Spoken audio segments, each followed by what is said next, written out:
चले बेटा बिस्मिल्लाह करते हैं। इन्वेंट्री मैनेजमेंट और इन्वेंट्री वैल्यूएशन पे हमारा डिस्कशन चल रहा है। यस्टरडे हमने एक क्वेश्चन डिस्कस किया था जिसके अंदर ट्रेडिंग का बिजनेस था और परपेचुअल सिस्टम से हमें एंट्रीज बनानी थी और वेटेड एवरेज मेथड फॉलो करना था। अब बेटा बात को मजीद हम आगे बढ़ाने जा रहे हैं।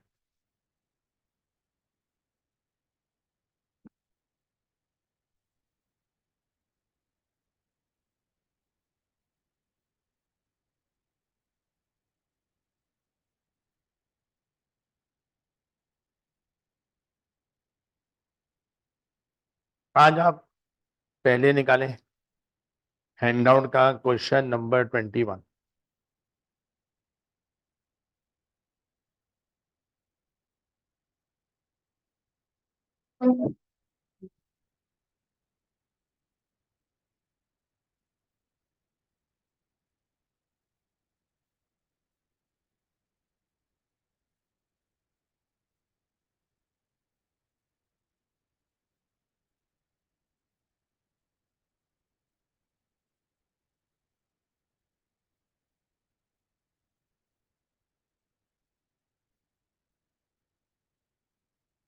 चलिए बेटा, वैल्यूएशन की जब हम बात करते हैं तो कॉस्ट और एनआरवी को आपस में कंपेयर करके इन्वेंट्री की वैल्यू निकालते हैं।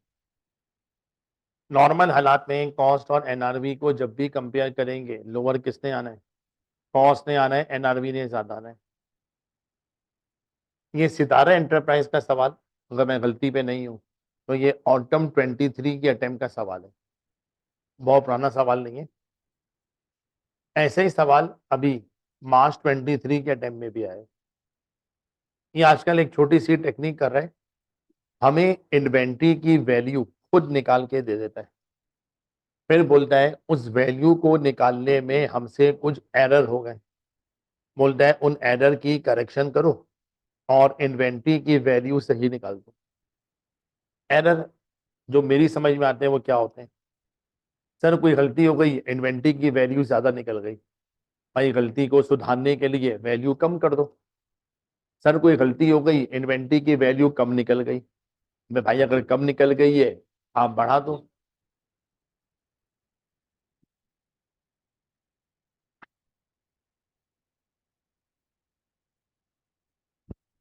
आइए सर सवाल में,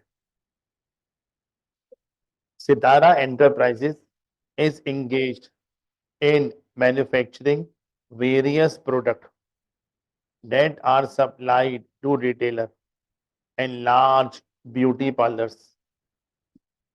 Companies' cost accounting record show the following data for the quarter ended 31st August 23. Company मुख्तलिफ किस्म की प्रोडक्ट मार्केट में सप्लाई करती है। इनका कॉस्ट अकाउंटिंग रिकॉर्ड जो कि एक क्वार्टर खत्म हुआ है मार्च अगस्त के अंदर, उसकी डिटेल आपको दे रहा है। अब डिटेल में मुख्तलिफ मटेरियल की डिटेल है, नाम है उनके ABCDEF और कुछ अदर मटेरियल भी हैं।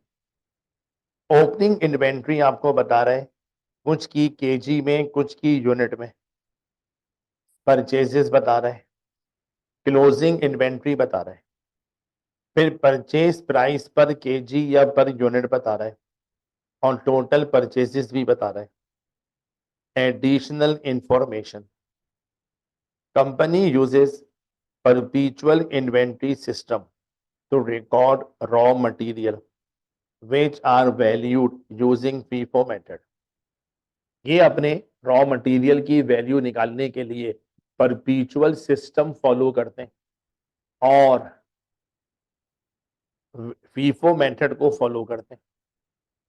सर जी फीफो मेथड में एज्यूम किया जाएगा वो मटेरियल जो पहले आया पहले वही इस्तेमाल हुआ होगा, मटेरियल है ना इस्तेमाल हुआ होगा, बाद वाला बच गया होगा।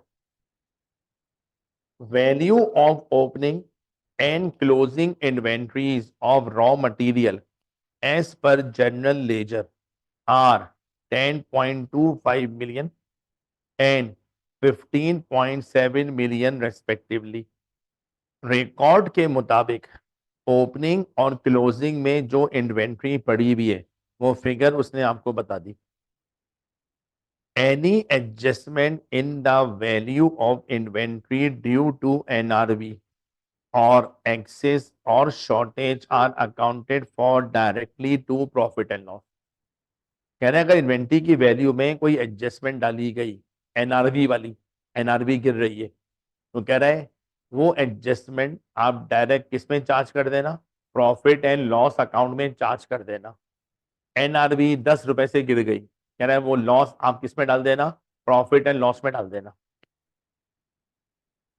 इन view of the prevailing inflation, suppliers of raw material had increased the prices by 25% at the start of the quarter, that is 1 June 23। Inflation की वजह से जब ये क्वार्टर शुरू हो रहा था जून में, जून जुलाई अगस्त 3 महीने, जून के शुरू में सप्लायर्स ने हमारी प्राइस को बढ़ा दिया और 25% प्राइस को बढ़ा दिया। A review of the record has revealed the following। जब रिकॉर्ड को बेटा रिव्यू करा तो कुछ बातें पता चली हैं। The issuance of raw material A has erroneously been recorded using LIFO method instead of FIFO method। जब मटेरियल ए को इशू कर रहे थे इस्तेमाल करने के लिए, बेदिहानी में कौन सा मेथड लगा दिया, लीफो मेथड लगा दिया। लगाना क्या था, फीफो। अब जब लीफो लगा दिया फीफो के बजाय, तो यकीनन मटेरियल ए की वैल्यू भी तुमने गलत निकाली होगी। Issuance of 2000 kg of raw material B was erroneously recorded as issuance of 3000 kg of raw material C।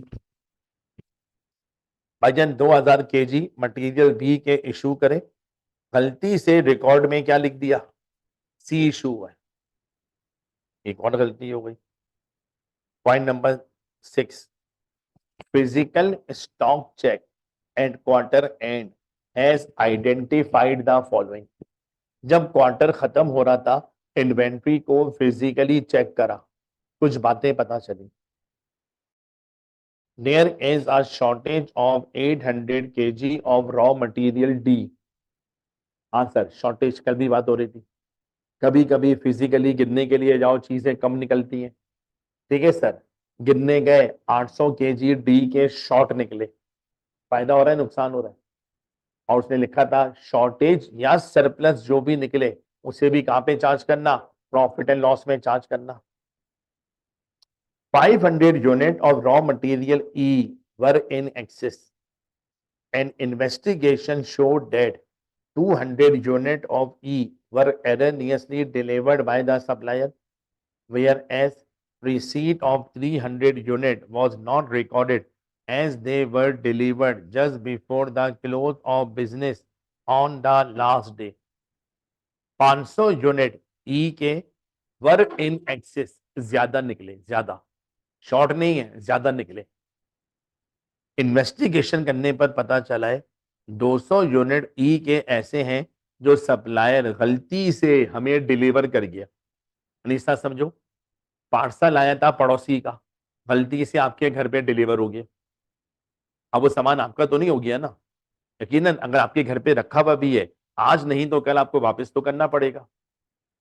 मजीद कहता है वीआरएस 300 यूनिट ऐसे हैं जो रिकॉर्ड में ही नहीं है, लेकिन लास्ट डे क्लोज होने से पहले हमें डिलीवर हुए थे।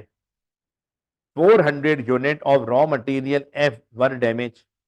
These can be repaired at a cost of 3000 or sold on as is where is basis for 8000।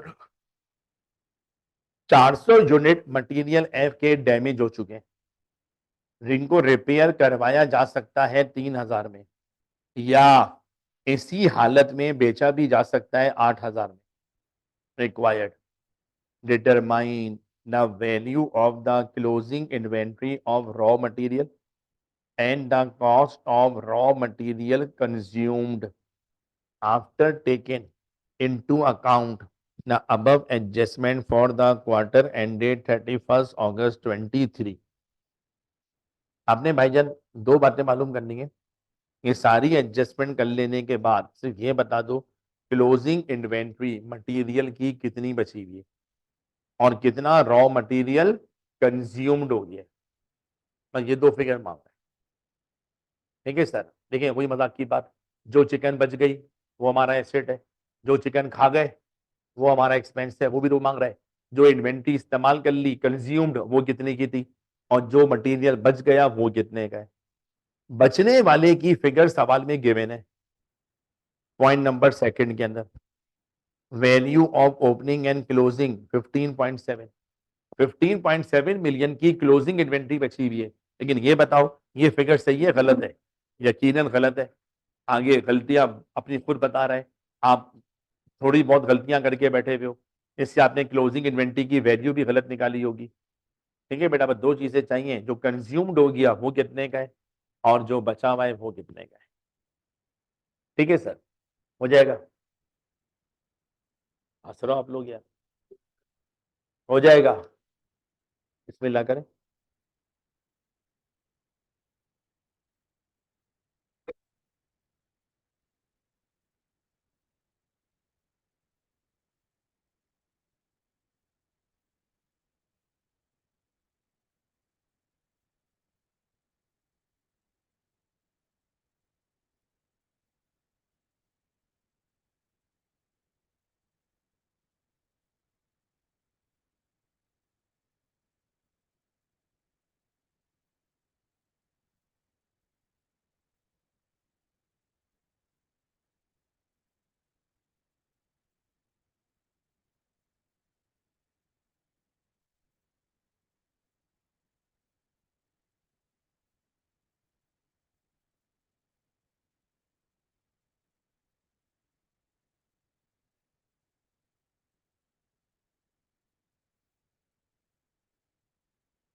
लेकिन करेक्ट वैल्यू उस वक्त तक नहीं निकल सकती जब तक हमें इनकरेक्ट वैल्यू ना बताओ। इनकरेक्ट वैल्यू एक चीज की तो पता है, क्लोजिंग इन्वेंट्री 15.7 गलत वाली, लेकिन कितना कंज्यूम्ड हुआ ये अभी तक हमें नहीं पता। ठीक है, तो इसको जरा निकालना पड़ेगा। हम लोग क्वेश्चन की रिक्वायरमेंट को पूरा करने के लिए दो चीजें कैलकुलेट करने जा रहे हैं। क्लोजिंग इन्वेंट्री की करेक्ट वैल्यू चाहिए, ठीक है, और रॉ मटेरियल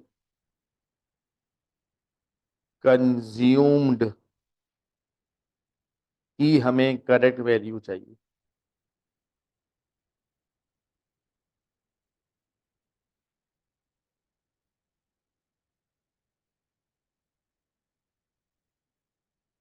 इनकरेक्ट वैल्यू हमें गिवन है, क्लोजिंग इन्वेंट्री की तो दी हुई है कितनी, 15.7 मिलियन।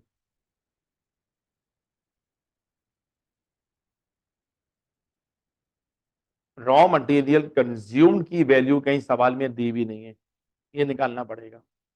निकालना कोई मुश्किल काम थोड़ी है, सिंपल सी बात। 10 रुपए का मटेरियल ओपनिंग में था, ठीक है, 90 रुपए का और खरीद लिया, कितने का हो गया? 100 रुपए का। 20 रुपए का बच गया, कितना इस्तेमाल कर लिया?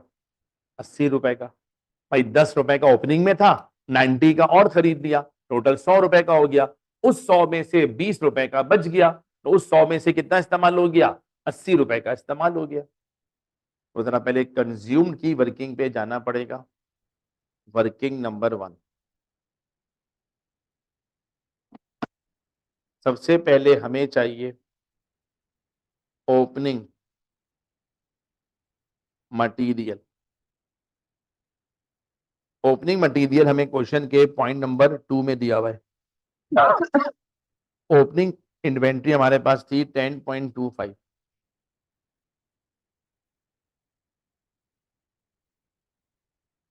Add purchases of raw material. कितना मटेरियल हमने और खरीदा? हाँ भाई, कितना खरीदा? ये हमें टेबल में मिल जाएगा। टेबल में परचेजेस का टोटल दिया हुआ है 54,250,000।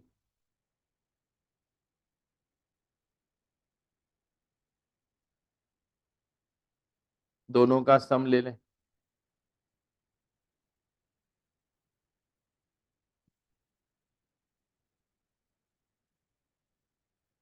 64.5 मिलियन।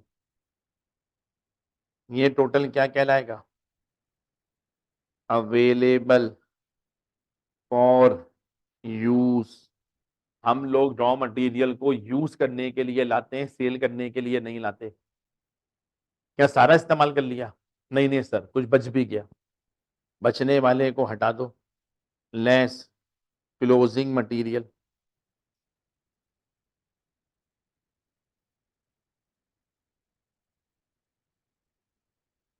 क्लोजिंग मटेरियल हमें बताया गया है पॉइंट नंबर 2 में 15.7 मिलियन का मटेरियल बच गया।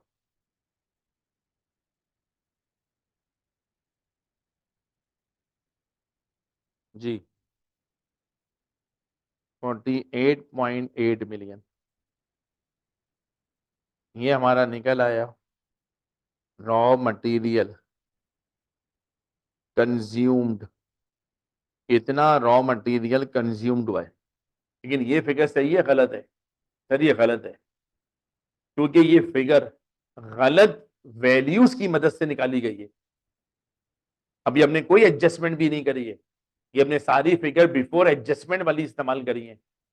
गलत फिगर के मुताबिक कितना मटेरियल हम इस्तेमाल कर चुके हैं। इसको उठा लो बेटा, अपनी वर्किंग में ले आओ। 48.8 मिलियन का मटेरियल कंज्यूम्ड हुआ है, वर्किंग नंबर 1।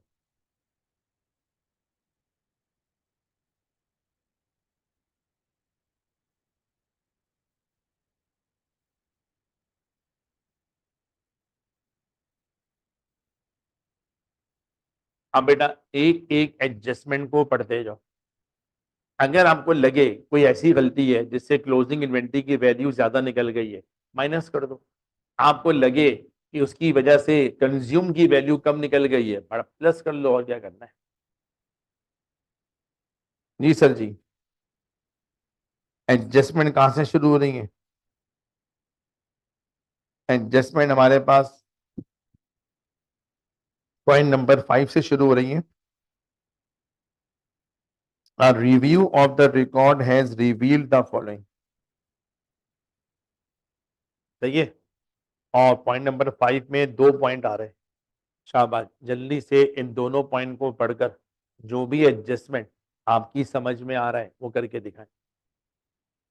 एडजस्टमेंट कुछ नहीं है सिवाय प्लस माइनस के।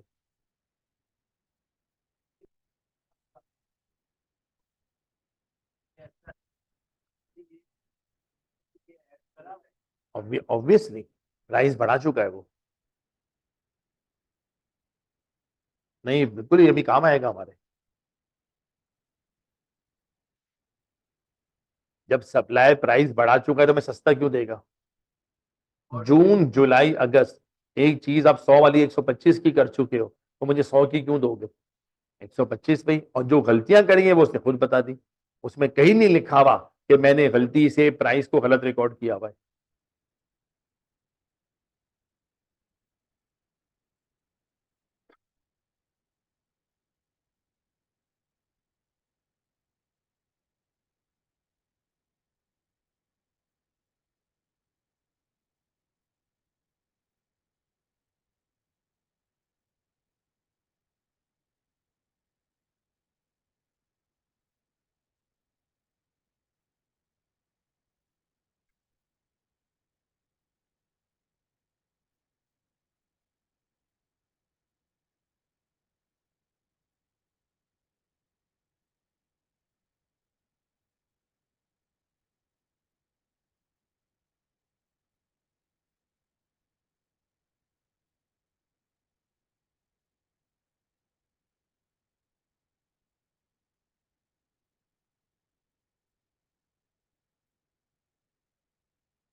आंसर हो गई एडजस्टमेंट। पहला point, the issuance of raw material A was erroneously being recorded using LIFO method instead of FIFO। Sir पूरे क्वार्टर में मटेरियल ए जब जब इशू हुआ, हम गलती से लीफो मेथड लगाते रहे, हालांकि लगना क्या चाहिए था? FIFO method. ठीक है। अब मटेरियल ए का टेबल देखो। मटेरियल ए ओपनिंग में 10,000 केजी मौजूद था, 66,000 केजी और परचेज करा पूरे क्वार्टर में, 9,000 केजी बच भी गया। जो नया मटेरियल इस क्वार्टर में खरीदा है वो हमें 100 रुपए के हिसाब से मिला है, और टोटल परचेजेस हमने करी है 6.6 मिलियन। ठीक है। अब जरा पहले आराम से समझना, जो इस क्वार्टर में नई परचेजेस करी वो 100 रुपए के हिसाब से करी। अब ये बताओ, 100 रुपए ओपनिंग के मुकाबले में महंगा है या सस्ता है? ये महंगा है। उसने हमें ये नहीं बताया अभी तक कि ओपनिंग में जो माल पड़ा हुआ है वो कितने का था, उसने अब तक नहीं बताया। लेकिन उसने एक बात हमें बताई, ड्यूरिंग द क्वार्टर मटेरियल के जो सप्लायर थे महंगाई की वजह से उन्होंने 25% पैसे बढ़ा दिए थे। सही है। तो ओपनिंग में जो सामान पड़ा हुआ है सस्ता पड़ा हुआ है क्योंकि वो पिछले क्वार्टर में खरीदा होगा, और जो इस क्वार्टर में खरीदा वो महंगा खरीदा होगा। तो सामान पड़ा हुआ है, सस्ता वाला महंगा वाला, सस्ता वाला महंगा वाला। ठीक है। जब इस्तेमाल कर रहे थे होना क्या चाहिए था, पहले ओपनिंग वाले को इस्तेमाल करो, बाद में नए वाले को करो, फीफो, ऐसा होना चाहिए था। हमने क्या कर दिया, हमने आखिर वाले को, महंगे वाले को इस्तेमाल करवा दिया। लीफो, हमने लीफो लगा दिया, लास्ट इन फर्स्ट आउट। जो आखिर में आया हमने कहा पहले वो इस्तेमाल हुआ होगा, जो कि बिल्कुल ही गलत बात है। ठीक है सर। अब पहले तो ये ढूंढना पड़ेगा, अगर नया सामान 100 रुपए का परचेज हुआ है तो जो ओपनिंग में पड़ा हुआ था वो कितने का होगा। ठीक है। थोड़ा सा वर्किंग आगे बढ़ाते हैं। वर्किंग नंबर 2 में आते हैं। वर्किंग नंबर 2, ये हम रॉ मटेरियल ए के लिए कर रहे हैं।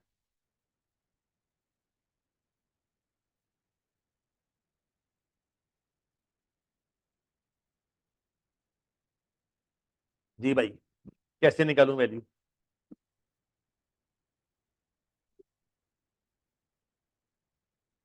तो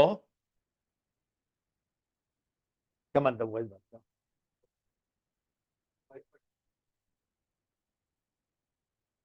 आप बताएंगे बेटा, बताइए।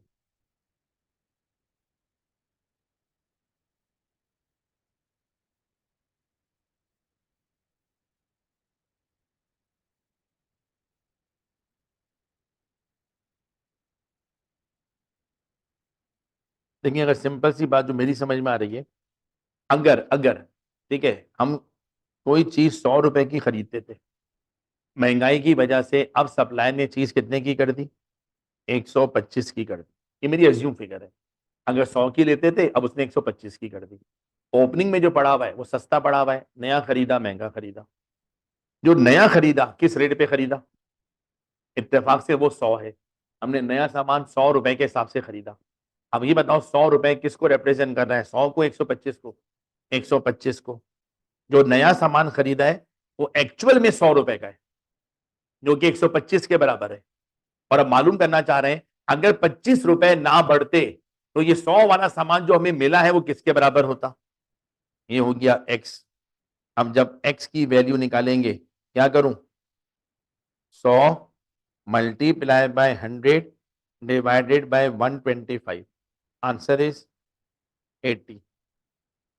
ये हमारी ओपनिंग स्टॉक की कॉस्ट है। ठीक है। बात को सिंपल रखने के लिए, जो सामान ओपनिंग में पड़ा हुआ था वो 80 रुपए वाला था। सप्लाई ने बोला यार महंगाई बहुत हो गई है, मैं 25% पैसे बढ़ा रहा हूं। उसने 80 रुपए का 25% पैसे बढ़ा दिए। 80 रुपए का 25%, 20 रुपीज। और 20 रुपीज बढ़ाकर उसने नई प्राइस कितनी कर दी, 100 रुपए की कर दी। तो सवाल में हमें यह बता दिया गया था कि जो नया सामान है वो 100 रुपए वाला है। ये नहीं बताया जो ओपनिंग में पड़ा हुआ है वो कितना है। इतना हमें समझ में आ रहा था कि वो सस्ता होगा। 100 तो प्राइस बढ़ने के बाद है, तो जो ओपनिंग में पड़ा हुआ है प्राइस बढ़ने से पहले वो सस्ता ही होगा। और वो कितने वाला है, वो 80 रुपए वाला है। बात बच्चे अभी तक मेरे चेहरे देख रहे हैं, वो चेहरे इसमें इसलिए देख रहे हैं कि रेशो उनकी समझ में नहीं आ रहा। पहली क्लास से मैं एक बात बोलता आ रहा हूं, कॉस्ट अकाउंटिंग पास करने के लिए दो चीजों का भरपूर होना जरूरी है। नंबर वन, कॉमन सेंस, जो आप सबके पास है, लेकिन वक्त पे काम आएगा ये मुझे भी नहीं पता, इसकी गारंटी तो मैं अपनी भी नहीं दे सकता। और दूसरा, सिंपल मैथमेटिक्स। और सिंपल मैथमेटिक्स में सबसे इंपॉर्टेंट है रेशो बनाना। ये जगह जगह रेशो बनाने पड़ते हैं, जब जाके कुछ मिसिंग फिगर को कैलकुलेट करना पड़ता है। सबकी समझ में आ गया ये। ओपनिंग वाला सामान कितने का पड़ा हुआ है, 80 वाला। 80 का 25% सप्लाई ने बढ़ा दिया, अब वो कितने का हो गया, अब वो 100 रुपए का हो गया। अब होना ये चाहिए था, तुम्हारे पास दो किस्म का सामान है, 80 वाला भी 100 वाला भी। जब तुम इस्तेमाल कर रहे थे तुम्हें क्या चाहिए था, 80 वाले को पहले इस्तेमाल करवाते, एज्यूम करते, 100 वाले को बाद में करवाते। तुमने क्या करवा दिया, आखिरी वाले को। ठीक है, अब जरा टेबल एक बार फिर देखो। ओपनिंग में थे 10,000, परचेज करे 66, ये हो गए 76। 76 में से 9,000 बच गए, 76 में से 9 बच गए, बाकी इस्तेमाल हो गए। पहले ये बताओ, जब उसने लीफो लगाया होगा, लीफो, उसने क्या समझा होगा, 9,000 कौन से बचे में, उसने समझा होगा ये पुराने वाले। उसने बोला जो नया माल आया है उसमें से इस्तेमाल हो गया, उसमें से इस्तेमाल हो गया। इस्तेमाल कितना करा है, 67। ठीक है, कैसे पता, सर 10,000 ओपनिंग में थे, 66 और आ गए। लिख देता हूं, 10,000 ओपनिंग में थे केजी, 66 और आ गए, ये हो गए 76। 76,000 केजी में से 9,000 केजी बच गए, तो इस्तेमाल कितने हो गए, 67,000 केजी ये कंज्यूम्ड हो गए, इस्तेमाल हो गए। ये समझ में आ गया। इसको सोचना क्या चाहिए था, यार जो 67,000 हमने इस क्वार्टर में इस्तेमाल करे, पहले 80 वाले को इस्तेमाल किया होगा, जरूरत पड़ी तो 100 वाले को किया होगा। ये उल्टा चला गया। इसने क्या बोला, पहले हमने 100 वाले को इस्तेमाल किया होगा, लास्ट टेन जो आखिरी में आया। 100 वाले कितने आए थे, 66। क्या बोला, नए वाले सारे बिक गए, ऐसा वो सोच के बैठ गया। अभी भी कितने कम पड़ रहे हैं, 1,000 कम पड़ रहे हैं। वो 1,000 किसमें से निकाल लिए, उसने समझा वो 80 वाले हो गए। उसके हिसाब से जब उसने लीफो लगाया होगा तो उसने कहा होगा भाईजान 9,000 केजी बचे हुए और हर केजी 80 वाला बचा हुआ है। वो ये समझ के बैठ गया होगा, आया ना, आखिर वाला इस्तेमाल हो गया तो शुरू वाला बच गया होगा, और शुरू वाला 80 वाला था। उसके हिसाब से क्लोजिंग स्टॉक की वैल्यू क्या निकली, 7,20,000। वो 7,20,000 वैल्यू निकाल के बैठ गया लीफो के हिसाब से। और अगर गलती ना करता, फीफो इस्तेमाल करता, तो क्या बोलता, जो 9,000 केजी बच गए वो 100 वाले बचेंगे, 9 लाख। झगड़ा कितने का पैदा हो गया, 1,80,000 का झगड़ा है। ये है वो एरर जो वो करके बैठ गया। समझ में आया सबको। लीफो के हिसाब से जब उसने अपने क्लोजिंग इन्वेंट्री की वैल्यू निकाली, वो ये समझा 720 का सामान बचा हुआ है। अगर गलती ना करता, फीफो को लगाता, तो हमारे हिसाब से 9 लाख का सामान बचा हुआ है। 1,80,000 क्लोजिंग इन्वेंट्री की वैल्यू वो कम निकाल के बैठ गया। ठीक है, क्लोजिंग इन्वेंट्री को बढ़ाना पड़ेगा, ऐड हो जाएगा। दूसरा इंपैक्ट किस पे जाएगा, दूसरा जाएगा कंज्यूम पे। कंज्यूम पे क्यों जाएगा, सोच क्या होनी चाहिए थी, पहले सस्ता वाला इस्तेमाल हुआ फिर महंगा वाला। वो क्या सोच के बैठ गया, पहले महंगा वाला इस्तेमाल हुआ, तो तुमने इस्तेमाल में भी तो गलती डाल दी। यही 1,80,000 की गलती किसमें चली गई होगी, वो कंज्यूम्ड में भी चली गई होगी। समझ में आ रही है बात। अब इस गलती को करेक्ट कर देते हैं भाई। Error in material A refer working two. जब इस गलती को सही करेंगे तो क्लोजिंग स्टॉक की वैल्यू कम निकल गई है, निकलनी चाहिए थी 9 लाख, निकल गई 720। 180 से क्लोजिंग को बढ़ा दो, ये मैंने 180 बढ़ा दिए। कंज्यूम में क्या करो, कंज्यूम में माइनस करने पड़ेंगे। तो माइनस क्यों करने पड़ेंगे, क्योंकि कंज्यूम्ड की वैल्यू गलती से ज्यादा निकल गई होगी। सोच क्या होनी चाहिए थी, पहले सस्ते वाले को इस्तेमाल करवाओ, फिर महंगे वाले को। इसने पहले क्या करवा दिया, महंगे वाले को इस्तेमाल करवा दिया, तो महंगा वाला कंज्यूम्ड में ज्यादा डल गया, जिससे कंज्यूम्ड ऊपर चला गया, उसे क्या कर दो, नीचे ले आओ। इतना सब कुछ करके पता है मैंने क्या किया है, प्लस माइनस, जो मैं आपको बोल रहा था, कुछ नहीं करना है सवाल में, सिर्फ क्या करना है, प्लस माइनस करना है कि किसको प्लस करना है, किसको माइनस करना है। अब सोच सबकी समझ में आ गई। अगला पॉइंट आप करके दिखाओ।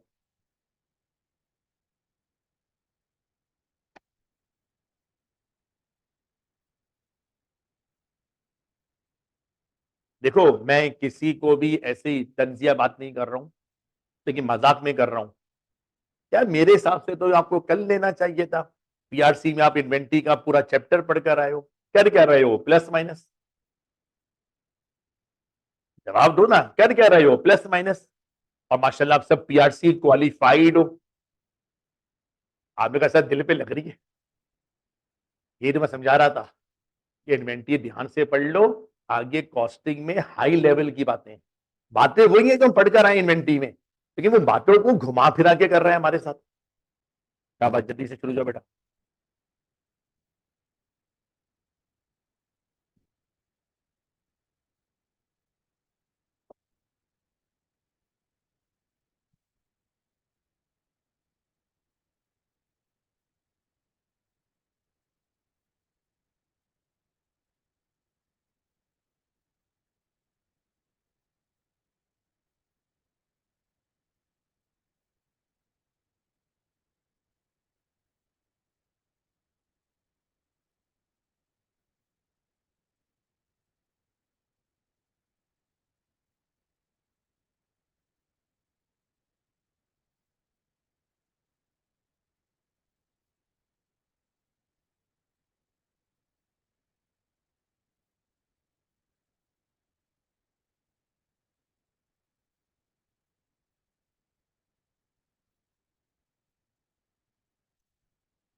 हो गया पॉइंट।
नहीं नहीं नहीं, हमने ये एज्यूम कर लिया, लीफो लास्ट टाइम जो आखिर में आया, आखिर में आए थे 66,000 kg 100 वाले, हमने एज्यूम कर लिया उनको इस्तेमाल किया है। जबकि एज्यूम क्या करना चाहिए था, नहीं, 10,000 में से पहले इस्तेमाल हुआ है।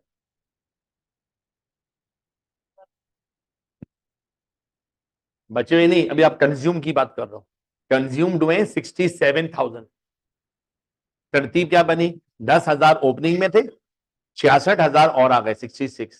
एज्यूम करना चाहिए था 10,000 पहले इस्तेमाल किए होंगे 80 वाले, जरूरत पड़ने पर 66 में से निकाले होंगे 100 वाले। उसने क्या एज्यूम कर लिया, पहले 66 पूरे इस्तेमाल हो गए 100 वाले, और 1,000 निकाल लिए 80 वाले में से, जिससे कंज्यूम के अंदर ज्यादा पैसे चले गए, महंगा सामान चला गया। समझ में आ रही है बात? जी सर।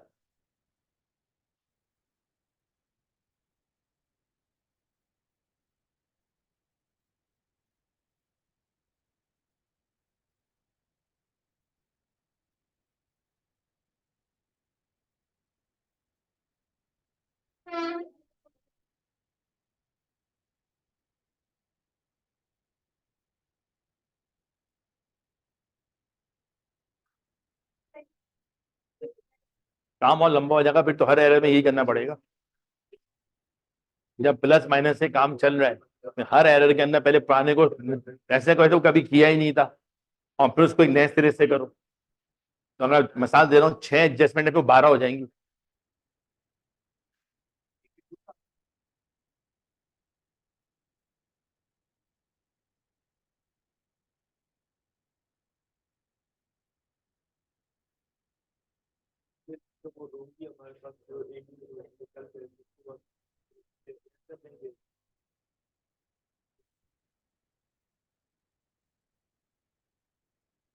और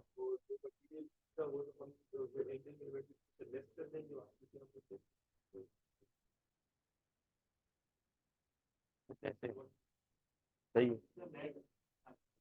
अब नेट डाल दो, एक ही बात है।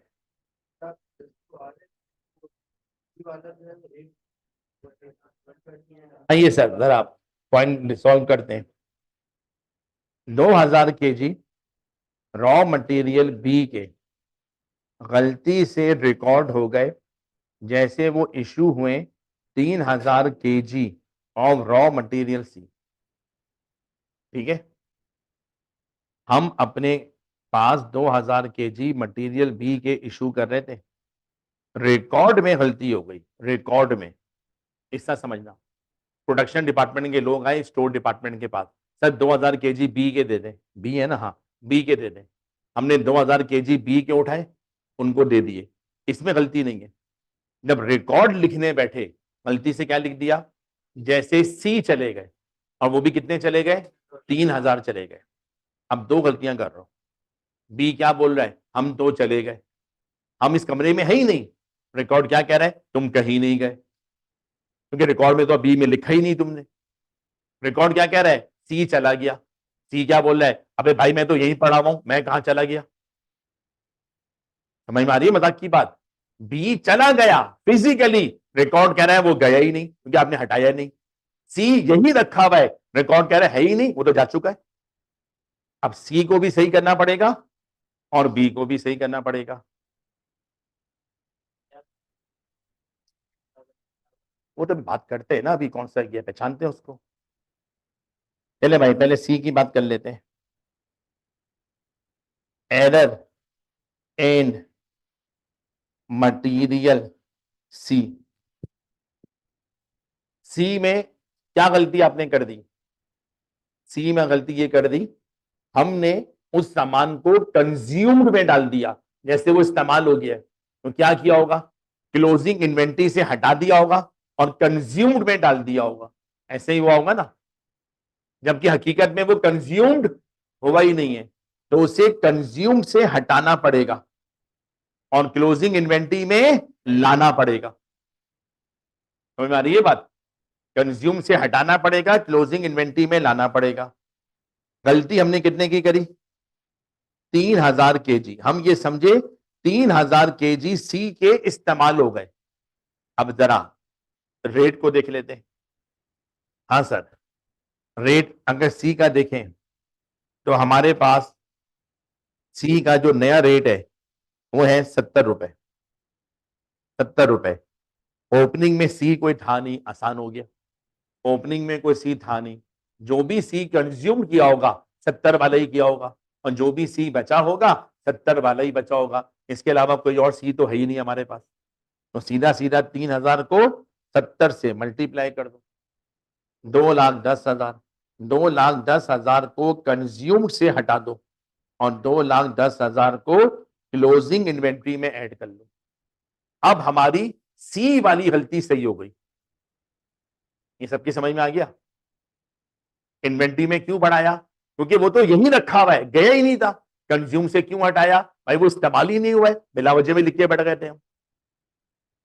अब ऐसी ही गलती हम किस में करके बैठ गए, एरर इन बी।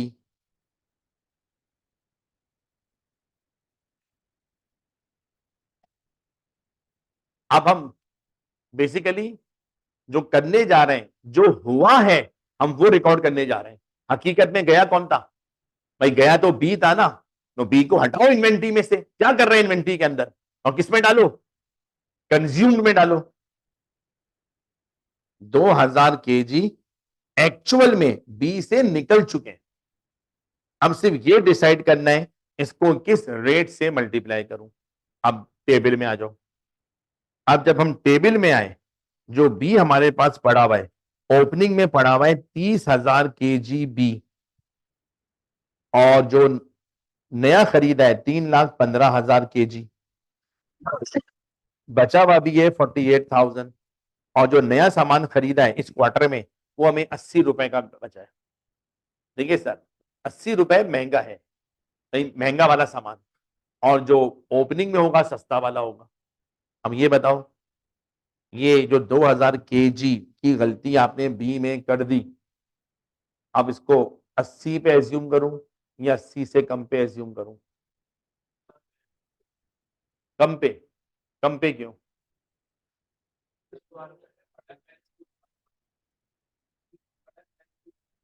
अच्छा, ठीक है। अब ये बताओ, ये कहीं बताया गया है ये 2000 केजी इशू कब करे? इससे फर्क पड़ेगा, जबरदस्त फर्क पड़ेगा। अगर ये 2000 केजी उस वक्त इशू कर रहे थे ये जब ओपनिंग बचा हुआ था, फिर तो ये सस्ता वाला इस्तेमाल हुआ होगा। और अगर ये 2000 केजी उस वक्त इशू करे जब ओपनिंग इस्तेमाल कर चुके थे, नए में से निकाला है, तो फिर 80 वाला इस्तेमाल होना चाहिए। अपडेट नहीं दी हुई, ठीक है। ओपनिंग में सामान सस्ता वाला बी पड़ा हुआ है, नया बी महंगा वाला सी का है।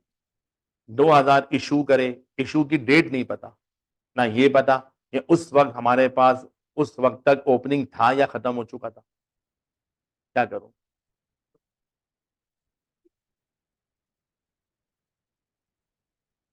सी।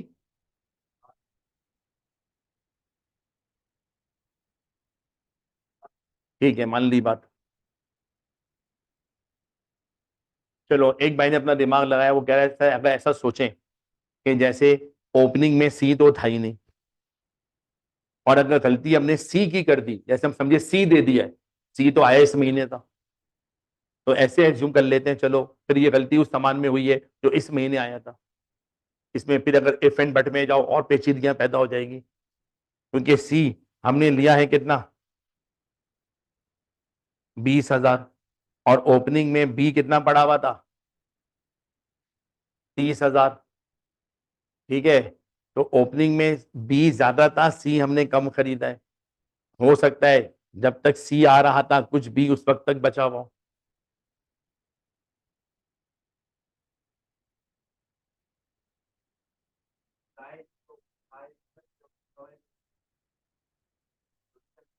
क्या?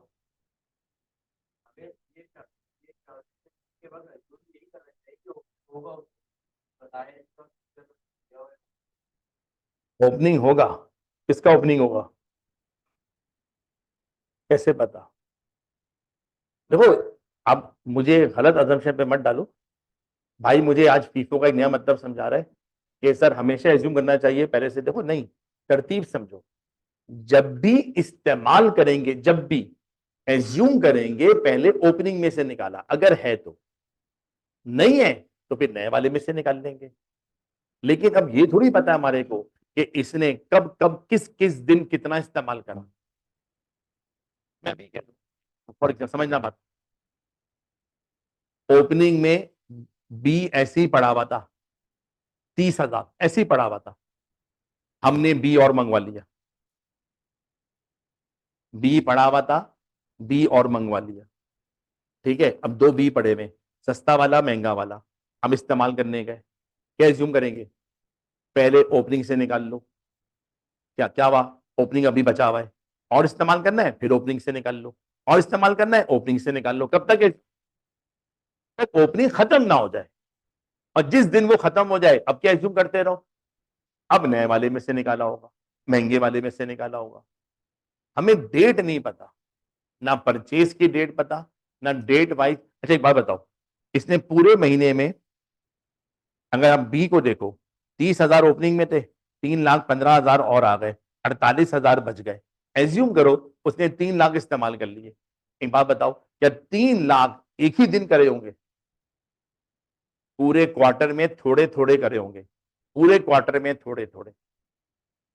अब यहां थोड़ा फंस रहा है, सिर्फ एक रेट लिखने आगे, रेट हमारी मर्जी 80 लिख दें, हमारी मर्जी 80 से कम वाला लिख दें, जो भी लिखोगे एज्यूम करना पड़ेगा, क्योंकि कोई डिटेल डेट वाइज काम यहाँ पे हुआ हुआ नहीं। क्या करें? ऐसा आप बोलो, एज्यूम ही करना पड़ेगा। नहीं, पहले आप बताओ, आप क्या एज्यूम क्या करोगे? क्यों?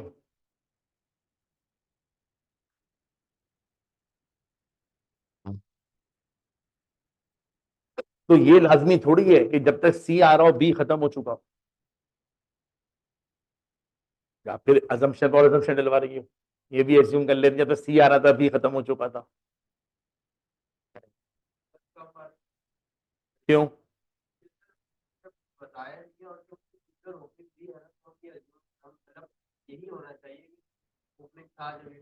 ठीक है भाई जान, अब देखो आपकी मर्जी है, अब चाहे सस्ता रेट लिखो या महंगा रेट लिखो। आईकैप ने जो सोल्यूशन निकाला उसने तो 80 से मल्टीप्लाई किया हुआ है। किससे किया हुआ है भाई? लेकिन क्या बन रहा है? assumption बेस्ड, ये कोई परफेक्ट नहीं है। हमारे मेरे पर्सनल टीचर सोचूं, अगर कोई बच्चा सस्ता वाला रेट भी लिख कर आ जाए, उसे क्या कर लेना चाहिए? एक्सेप्ट कर लेना चाहिए कि यहाँ पे कोई डेट वाइज डिटेल है नहीं। अगर आईकेएफ से आंसर मैच करना है, चलो 80 से हम एज्यूम कर लेते हैं। याद दहानी के लिए यहाँ लिख देता हूं एज्यूम्ड, ये कोई परफेक्ट फिगर नहीं है। जब हमने 2 लाख को 80,000 से मल्टीप्लाई करा, 1,40,000 आ गया। क्या करूं उसको? इसे क्लोजिंग इन्वेंट्री से 160 क्लोजिंग इन्वेंट्री से हटा दो और कंज्यूम्ड में डाल दो, क्योंकि ये मटेरियल एक्चुअल में कंज्यूम्ड हो चुका है।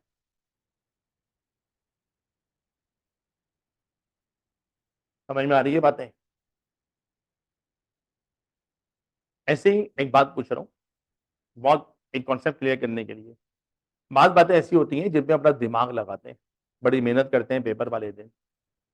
जैसे मान लो सबके सवाल आ गया, मैनुअल पेपर में बैलेंस शीट बनाओ, किसी बच्चे ने बनाई, बैलेंस शीट टैली नहीं हो रही, manual paper balance sheet tally नहीं हो रही, वो दोबारा लग गया कोशिश करने, मैंने कहा गलती करी है, बैलेंस शीट टैली नहीं हो रही, बैलेंस शीट टैली नहीं हो रही, कितने मार्क्स कट जाएंगे?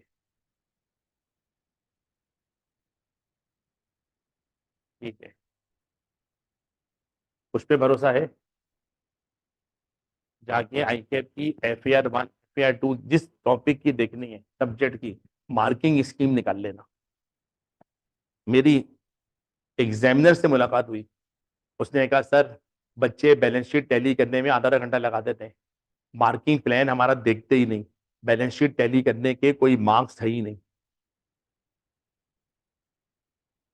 ये सिर्फ एक साइकोलॉजिकल इफेक्ट है, टैली हो जाए दिल मुतमईन हो जाता है यार हमने सब कुछ सही करा है, नहीं हो घबराहट शुरू, कोई गलती कर दे, अरे हमारा मार्किंग प्लान देखो कोई मार्क्स ही नहीं है उसके। समझ में आ रही है बात? अब मैं कहना क्या चाह रहा हूं, सर 80 लिखो या 80 से कम लिखो, कॉन्सेप्चुअली मैं गलती पकड़ चुका हूं। एग्जामिनर को इन छोटी छोटी बातों पे मार्क्स नहीं काटने चाहिए, यानी जहां गुंजाइश बन रही है अजम्पशन की, उसे स्टूडेंट को फेवर दे देनी चाहिए।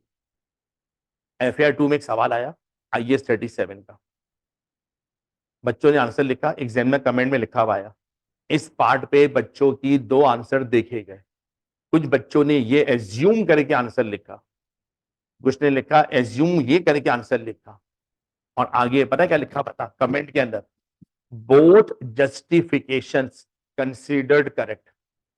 हमने दोनों का आंसर क्या मान लिया? सही मान लिया, क्योंकि उस पार्ट के अंदर इंफॉर्मेशन थोड़ी सी वेग थी, अजम्पशन की गुंजाइश निकल रही थी। समझ में आ रही है बात?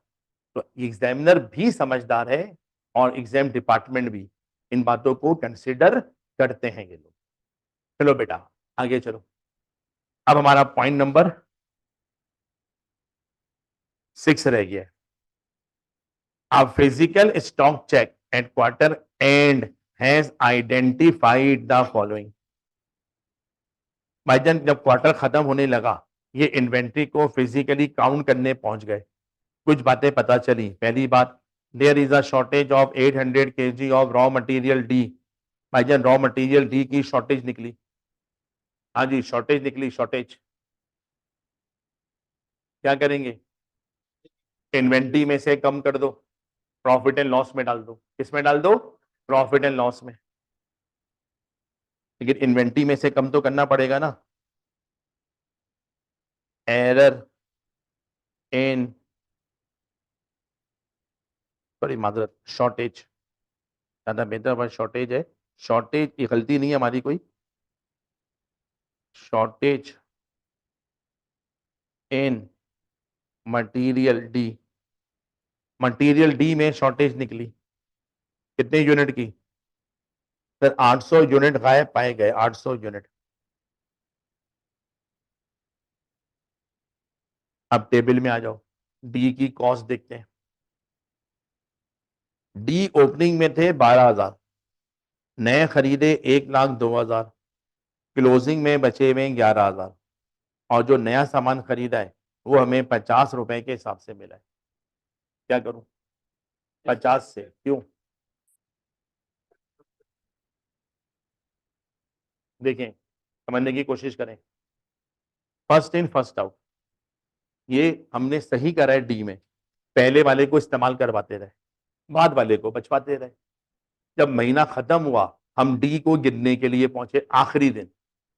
आखिरी दिन हमारे हिसाब से वो बचा हुआ है जो बाद में आया, और जो बाद में आया हम समझ रहे थे उसमें 800 और होंगे, वो 800 गायब निकले। हम क्या एज्यूम कर रहे हैं?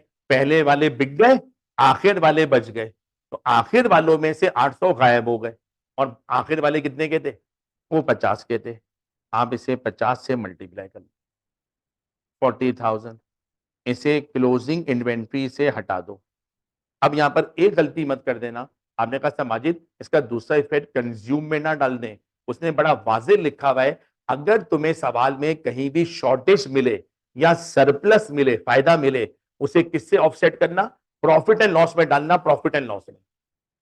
ठीक है? ऐसे ही समझाने के लिए यहीं पर एंट्री बना के समझा रहा हूं। इस 40,000 की एंट्री क्या बनेगी? एंट्री बनेगी profit and loss account debit 40,000, raw material credit 40,000। समझ में आ रही है बात? एक तरफ इन्वेंट्री कम हो गई, दूसरी तरफ हम अपना प्रॉफिट डायरेक्ट कम करेंगे, क्योंकि सवाल में यही लिखा हुआ है, नुकसान को प्रॉफिट में चार्ज करना।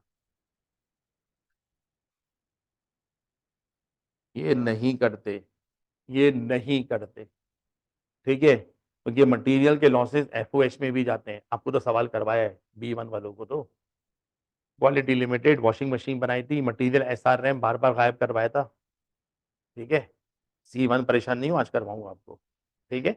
चलो दोस्त, आगे चलो। यहां पे कोई इफेक्ट नहीं आएगा इसका। अगला पॉइंट अब कहता है 500 unit of raw material were in excess. जब फिजिकली काउंट करने बैठे 500 यूनिट मटेरियल ई के ज्यादा निकले, एक्सेस, सरप्लस। ठीक है? In on investigation show that 200 unit of E were erroneously delivered by the supplier। 200 unit ऐसे निकले जो सप्लायर गलती से हमें दे के चला गया था। ठीक है सर, क्या करूं इन 200 का? क्या करूं? सर हटा दो, वो हमारे है ही नहीं। बेसिकली वो तो हमारी अमानत है, अमानत। किसी और का सामान गलती से हमें देके चला गया, हम उसे इन्वेंट्री में डाल के बैठ गए। हटा दो यहां से।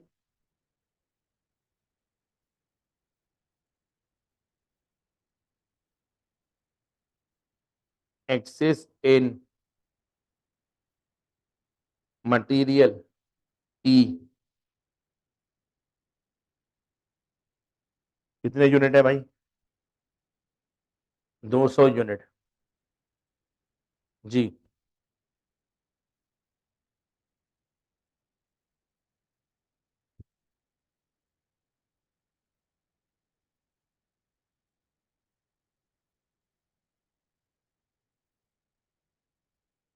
ना फिर बोलिएगा।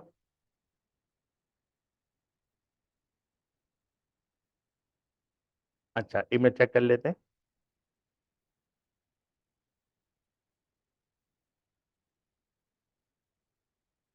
ठीक है बेटा, जरा पॉइंट आगे भी कुछ लिखा हुआ था वो भी सुन लीजिए। Whereas the receipt of 300 unit was not recorded as they were delivered just before the close of business on the last day। ठीक है सर, नील आएगा। एक्सिस इन मटेरियल ई के नाम पर एडजस्टमेंट में नील आएगा।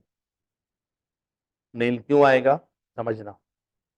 महीना सॉरी क्वार्टर खत्म हुआ, मैं इन्वेंट्री को फिजिकली गिनने के लिए गया, 500 चीजें ज्यादा निकली। इन्वेस्टिगेशन पे पता चला 200 चीजें ऐसी हैं जो कि सप्लायर ज्यादा देके चला गया, गलती से देके चला गया। अब पहले एक बात बताओ, जब मैं किसी चीज को कह रहा हूं एक्सेस, तो कंपेयर किससे कर रहा हूं? मैं अपने रिकॉर्ड से कंपेयर कर रहा हूं। रिकॉर्ड कह रहा है 100 चीजें होनी चाहिए, निकली 120। क्या बोला? 20 चीजें एक्सेस, रिकॉर्ड में तो है ही नहीं, ये एक्सेस कहां से आ गई? इन्वेस्टिगेशन करने पर पता चला ये सप्लायर किसी और का सामान हमें देके चला गया। एक ऐसी चीज जिसको हमारे रिकॉर्ड में ही नहीं है, फिजिकली पकड़ में आई है, क्या उसे मैं अपने रिकॉर्ड में से हटा दूं?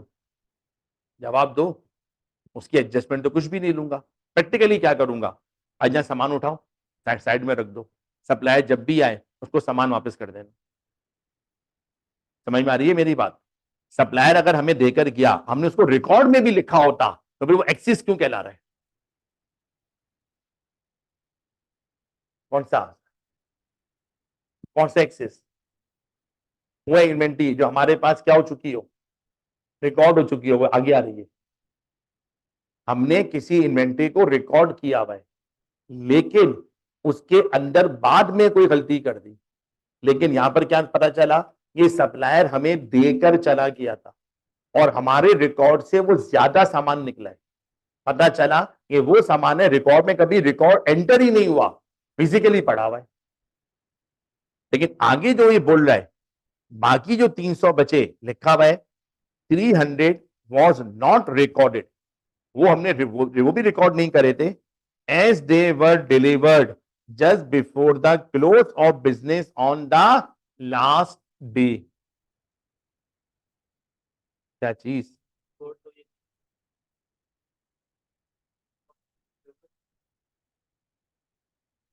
बेटा वो 200 तो हमारे है ही नहीं,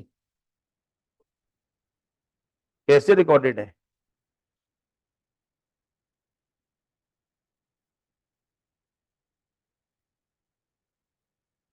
बेटा यहाँ पे लिखा हुआ है N investigation show that 200 unit of E were erroneously delivered by the supplier.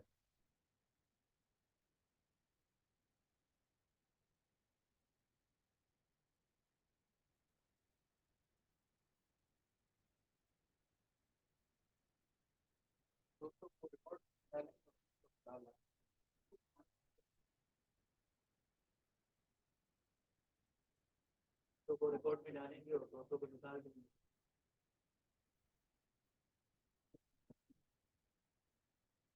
चलिए पहले इन 300 की बात कर लें।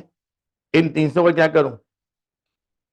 ये वो 300 हैं जो सप्लायर हमें डिलीवर करके चला गया था, बिल्कुल हमारा बिजनेस क्लोज होने के आखिरी दिन। ठीक है, वही प्रैक्टिकल बात। भाई मैं आखिरी दिन बिजनेस बंद कर रहा था, उस वक्त सामान रख के चला गया, मैंने बोला बाद में रिकॉर्ड कर लूंगा, रिकॉर्ड करना ही भूल गया। क्या कर दो उसको? इन्वेंट्री में डाल दो। अब इन्वेंट्री में कैसे डालूं? क्लोजिंग में डालूं, कंज्यूम में डालूं? सर वो तो फिजिकली पड़े में ज्यादा निकले, अगर फिजिकली है तो क्लोजिंग में होना चाहिए ना।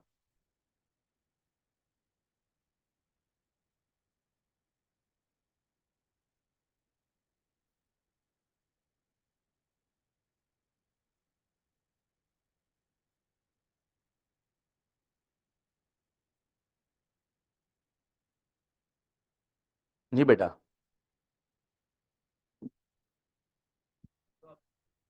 ठीक है सर, 300 kg ज्यादा निकले ई के। हाँ भाई, ई का रेट क्या है? ये हमें एंड में पता चला है, तो बाद वाला रेट लगेगा, पहले वाले तो चले गए होंगे 12,000। इसे आप क्लोजिंग इन्वेंट्री में मिला लो।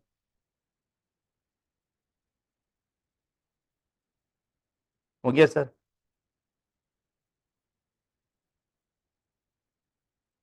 अब 200 के ऊपर एक आध भाई एतराज कर रहा है, अभी उसकी बात भी करता हूं दोबारा। जरा पहले एक पॉइंट रह गया, उसको निपटा लूं। 400 unit of raw material F R damage, they can be repaired at a cost of 3,000 or sold on as is where is basis for 800,000। भाईजान 400 यूनिट मटेरियल एफ के डैमेज निकले, तुम्हें कैसे पता? क्योंकि ऊपर लिखा हुआ है फिजिकली देखा। जब फिजिकल देखा पता चला 400 यूनिट एफ के डैमेज पड़े में।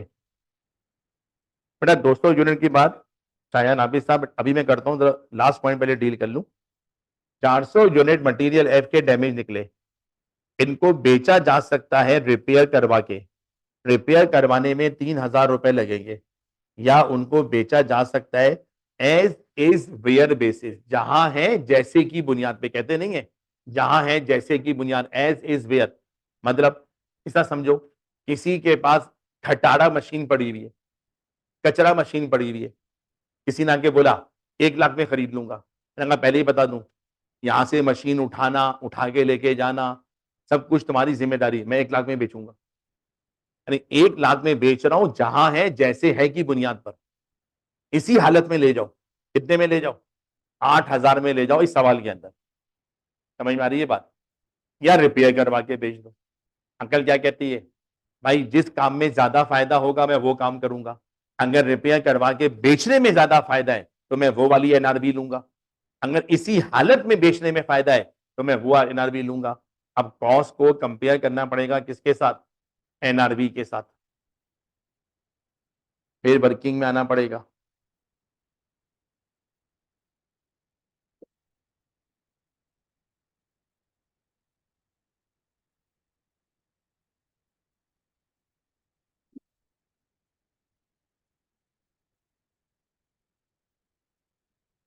मटेरियल एफ की बात हो रही है जी भाईजान। मटेरियल एफ, पहले कॉस्ट 400 यूनिट मटेरियल एफ के डैमेज पड़े में। कौन से वाले पड़े हुए होंगे? नए वाले, बाद वाले? सर बाद वाले। और बाद वाले का रेट है 12,000। जो मटेरियल एफ का डैमेज वाला सवाल है, सामान है, उस पर हमारे 12,000 रुपए लगे में कॉस्ट। हम इसकी एनआरबी चाहिए।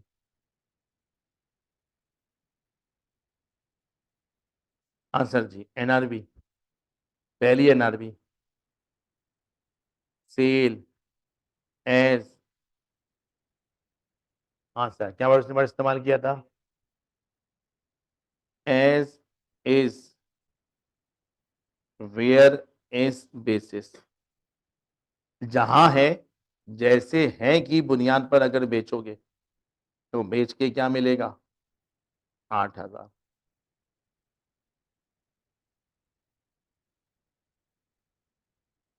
ठीक है सर, एक एनआरबी तो ये हो गई। दूसरा ऑप्शन क्या है? सर रिपेयर करवा के बेच दो। अगर रिपेयर करवा के बेचोगे तो तुम्हें 3,000 रुपए खर्च करने पड़ेंगे। हाँ सर, जरा दूसरी एनआरबी आप निकाल दें। कैसे बता?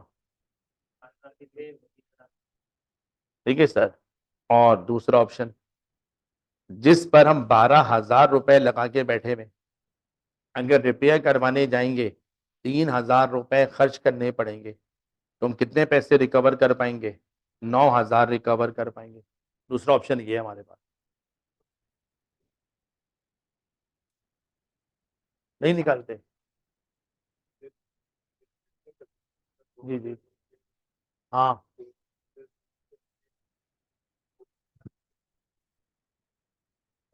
क्या चीज, क्या निकालेंगे, कौन सी कॉस्ट, किस चीज की, इससे इससे कोई चीज नहीं बनेगी, डैमेज माल है, इससे कुछ नहीं बनेगा, इससे नहीं बनेगी ना प्रोडक्ट। आपको सिखाया था, मैंने सिखाया था पीआरसी के अंदर कि अगर रॉ मटेरियल की एनआरवी गिरी हुई हो तो फिनिश गुड की एनआरवी से देखना चाहिए। लेकिन ये डैमेज सामान है, दो ऑप्शन है, या तो इसी हालत में बेच दो क्योंकि प्रोडक्शन में कंज्यूम नहीं होगा, वो जो आप बात कर रहे हैं वो फिनिश गुड बना के उसकी देखना है कि जो फिनिश गुड में कन्वर्ट भी होगा, ये तो कन्वर्ट ही नहीं होगा। हाँ सर, 12,000 रुपए लगे में 3,000 रुपए खर्च करो, ठीक है सर, तो वो रिपेयर होगा, तो 12 में से अपने को कितने नेट बचेंगे, 9,000। जिस इन्वेंट्री पर 12,000 रुपए लगे हुए, इसी हालत में बेचो 8,000 मिलेंगे, रिपेयर करवा लो तो 9,000 रुपए रिकवर हो जाएंगे, ठीक है सर। एनआरवी दोनों गिरी हुई है, नुकसान तो होगा। हाँ जी, कौन सी वाली लूं, 9,000 वाली, कितना नुकसान होगा, 3,000 का नुकसान होगा। 3,000 से जो डैमेज माल पड़ा हुआ है उसकी वैल्यू गिरानी पड़ेगी, क्लोजिंग इन्वेंट्री में 3,000 गिराने पड़ेंगे।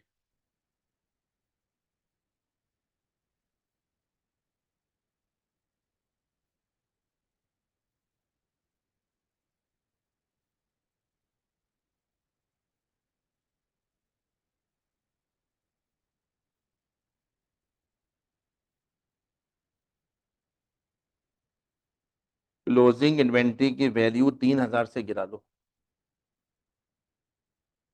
क्या एंट्री बनाओ,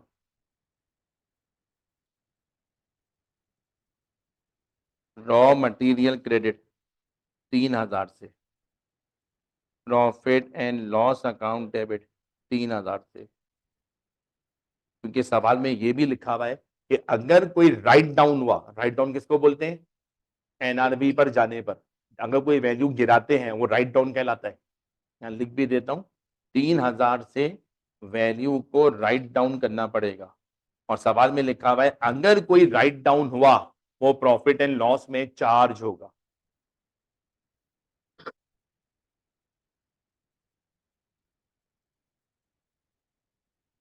चलिए बेटा, अब से वो एक 200 यूनिट वाला पॉइंट था, तो एक बार फिर देख लेते हैं, कौन से बेटा, हाँ जी, वैल्यू गिरी है, 3,000 माइनस में आएगा।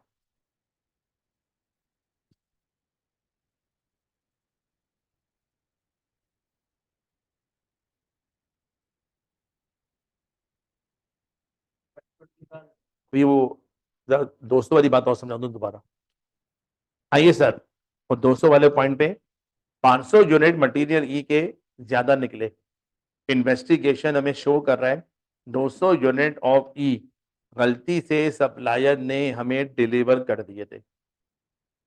हाँ सर, कुछ भाई का कहना यह है कि सर ये जो हमारे पास 500 ज्यादा निकले, ठीक है, ये हमारे रिकॉर्ड में थे, ये 200 जो निकले सप्लायर ने ये हमारे रिकॉर्ड में थे, इसको रिकॉर्ड में से हटा देना चाहिए, उनका कहना ये है।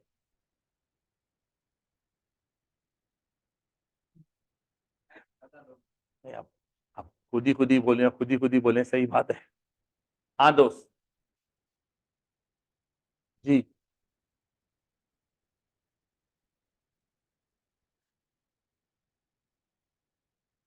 नहीं होगा,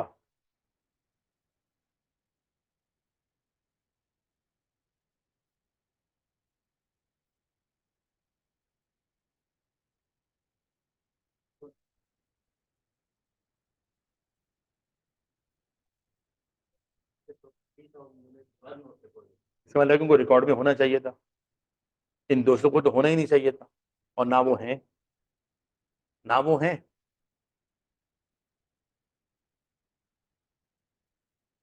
ठीक है, देखो बात समझो पूरी, उसने आगे लिखा हुआ है 300 यूनिट पर नॉट रिकॉर्डेड, मतलब इनको रिकॉर्ड में होना चाहिए था, लेकिन क्यों रिकॉर्ड में नहीं है, वो बिल्कुल आखिरी दिन देकर चला गया, हम बेध्यानी में रिकॉर्ड करना ही भूल गए। लेकिन 200 के बारे में ये नहीं लिखा हुआ कि उनको भी रिकॉर्ड में होना चाहिए था, वो हमारे है ही नहीं, क्यों होना चाहिए था? मैंने की कोशिश कर रहा हूं, जो 200 हमारी चीज ही नहीं है ना, उसको रिकॉर्ड में होना चाहिए था। फिजिकल गिनना हमने डाला हुआ, फिजिकल गिनने गए, ज्यादा निकल आए। जब हमने उनको ज्यादा वाले को गिना, पता चला 200 ऐसे हैं जो रिकॉर्ड में भी नहीं है, फिजिकली ज्यादा है, और किसी और का सामान हमारे पास आ गया। 300 ऐसे हैं जो हमारे पास हैं, हमारे रिकॉर्ड में भी होने चाहिए, हमने कहा डलवा देते हैं। क्या चीज बेटा? जब कोई चीज फिजिकली मिलते हैं, एग्जाम्पल लेते हैं, चीजें फिजिकली निकल आई। हमने पढ़ा था बहुत सारे डॉक्यूमेंट बनते हैं, याद आ रहा है? गेट पास बनता है, गुड रिसीव नोट बनता है, सबकी मैचिंग करनी पड़ती है कि किस किस का डॉक्यूमेंट बना है, कौन कौन रिकॉर्ड में चला गया, कौन आया। एक मिसाल दे रहा हूं, गेट पास बना है, एंट्री नजर नहीं आ रही। जीआरएन बना है, एंट्री नजर नहीं आ रही। मतलब क्या हुआ सर? आया तो है, रिकॉर्ड में आना चाहिए था, आने से रह गया। ठीक है, इसी तरह सर आया है सामान, इन्वेस्टिगेट करा, हमने तो नहीं मंगवाया था यार, ये कहां से आ गया? पता चला गलती से डिलीवर हो गया। बस बेटा, अब आप इनकी वैल्यूज निकाल लीजिए।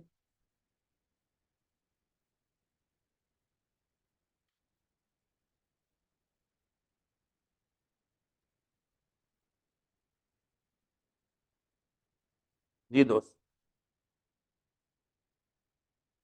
15,899,000। दूसरा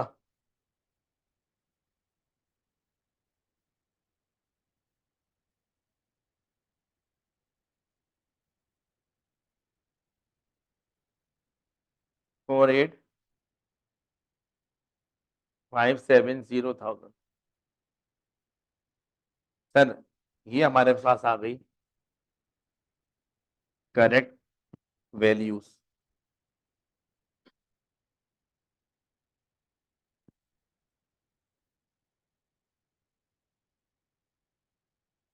$15,899,000 करेक्ट वैल्यू वाली इन्वेंट्री बची हुई है, और 48,570,000 करेक्ट वैल्यू वाली इन्वेंट्री कंज्यूम्ड हो चुकी है।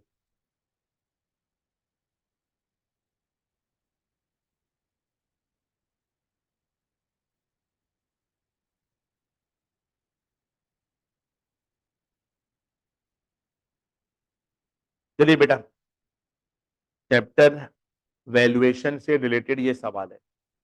वैल्यूएशन का काम पेपर में बहुत ज्यादा नहीं आता, लेकिन पिछली 3-4 अटेम्प्ट में एग्जामिनर थोड़ा जज्बाती हुआ है और वैल्यूएशन के सवाल भी पूछ रहा है। अब आ जाओ क्वेश्चन नंबर 20 पे। अब हम दोबारा थोड़ा सा इन्वेंट्री मैनेजमेंट पे आ रहे हैं।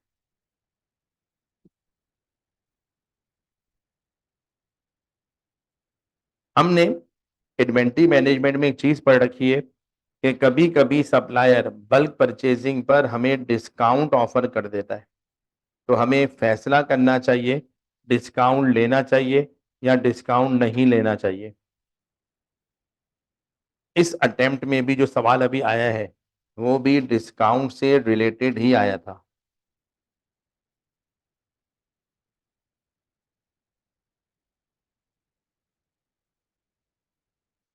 चलिए दोस्त, शहाब इंडस्ट्रीज लिमिटेड, अगर मैं गलती पर नहीं हूं तो ये सवाल भी ऑटम 23 में ही आया था। ऑटम 23 में इन्वेंट्री के 3 सवाल आए थे, एक ही अटेम्प्ट में 3 सवाल।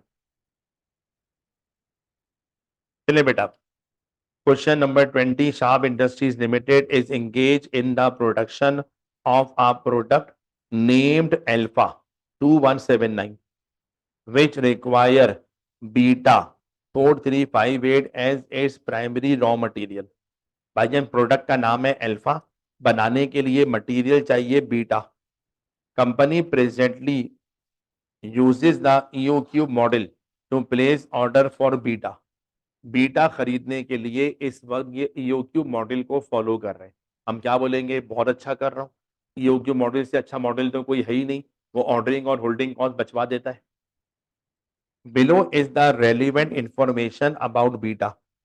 ऑर्डर पर क्वांटिटी पर ऑर्डर, एक ऑर्डर में 50,000 यूनिट मंगवाते हैं। कॉस्ट पर यूनिट, एक चीज 48 रुपए की मिलती है। ऑर्डरिंग कॉस्ट पर ऑर्डर, एक ऑर्डर देने में 2 लाख रुपए लग जाते हैं।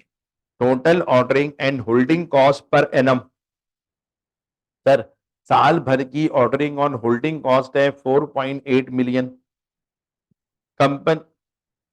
Company supplier of beta is offering a 2% discount if the quantity per order is 75,000 unit and a 4% discount if the quantity per order is 1 lakh unit।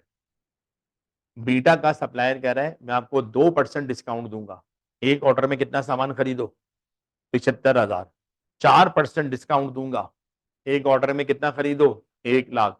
EOQ क्या बोल रहा है, भाग जाओ। क्यों भाग जाओ? वो कह रहा है मैं तो एक ऑर्डर में कितना खरीद पाऊंगा 50,000। इस वक्त वो ईओक्यू को फॉलो कर रहे हैं और ईओक्यू के मुताबिक एक ऑर्डर में 50,000 चीजें खरीद रहे हैं। सप्लाई कह रहा है थोड़ा बल्क में आ जाओ, डिस्काउंट ले लो। रिक्वायरमेंट कहता है determine whether company should accept either of the two discount offer. आपको ये बताना है क्या कंपनी को इन दोनों में से किसी डिस्काउंट वाली ऑफर को मान लेना चाहिए। तो जवाब तो एग्जैक्ट अब हमें भी नहीं पता। क्या करते थे, टेबल बनाकर प्रूफ करते थे। हो सकता है डिस्काउंट लेने में फायदा हो सकता है ना हो सकता है ज्यादा डिस्काउंट लेने में फायदा हो। ठीक है सर, तो क्वांटिटी जिस टेबल के लिए चाहिए वो तो सवाल में है 50,000, 75,000 और 1 लाख। इसके ऊपर रहते हुए टेबल बनेगा। शाबाश, फटाफट टेबल बनाते हैं। पहला ऑप्शन, ये सोच रहे हैं एक ऑर्डर में 50,000 चीजें खरीदें और इस वक्त खरीद भी इतनी रहे। दूसरा ऑप्शन जो सप्लायर दे रहा है, भाई थोड़ा बल्क में आ जाओ, 75,000 यूनिट एक ऑर्डर में खरीद लो। तीसरा, 1 लाख यूनिट खरीद लो। रिक्वायर्ड में एग्जामिनर कहता है आप बताओ हमें डिस्काउंट की कोई ऑफर एक्सेप्ट करनी चाहिए। हमने कहा सर वर्किंग करके चेक करते हैं, अगर डिस्काउंट लेने में फायदा नजर आया हम रिकमेंड कर देंगे इसको। हाँ भाई, कितनी कॉस्ट रेलिवेंट बनेगी, 3, ऑर्डरिंग कॉस्ट भी, परचेज कॉस्ट भी और होल्डिंग कॉस्ट भी। अमूमन अपनी वर्किंग में हम सबसे पहले लेते थे एनुअल परचेज कॉस्ट।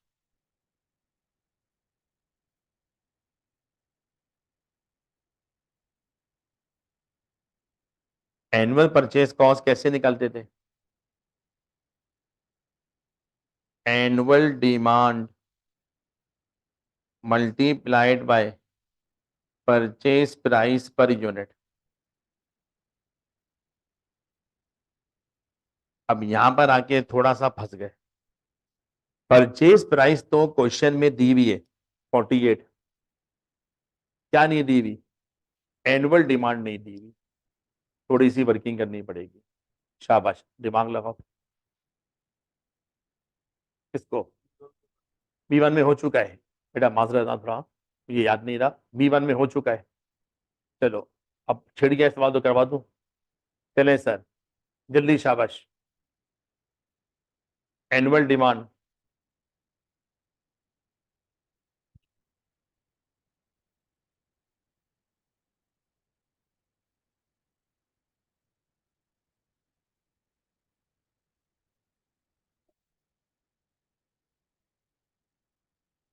क्या निकालेंगे, ऑर्डरिंग कॉस्ट से निकलेगी। ठीक है, निकाल के दिखा दें कितनी आ रही है।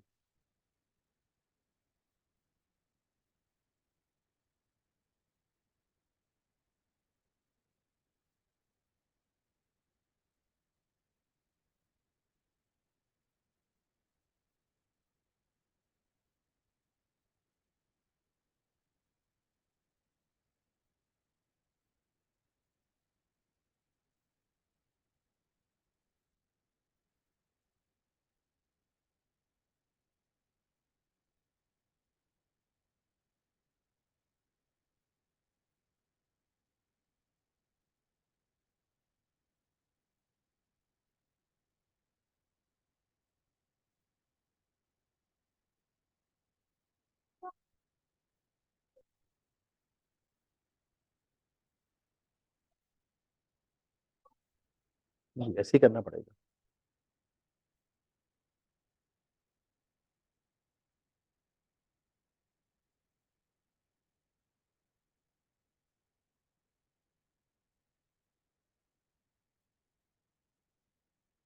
देखिए दोस्त, जब ये चैप्टर शुरू हुआ था इन्वेंट्री मैनेजमेंट का, आपको मैंने रफली एक बात समझाई थी। EOQ एक ऐसा पॉइंट होता है जहाँ पे ऑर्डरिंग और होल्डिंग कॉस्ट एक दूसरे के इक्वल आ जाती है।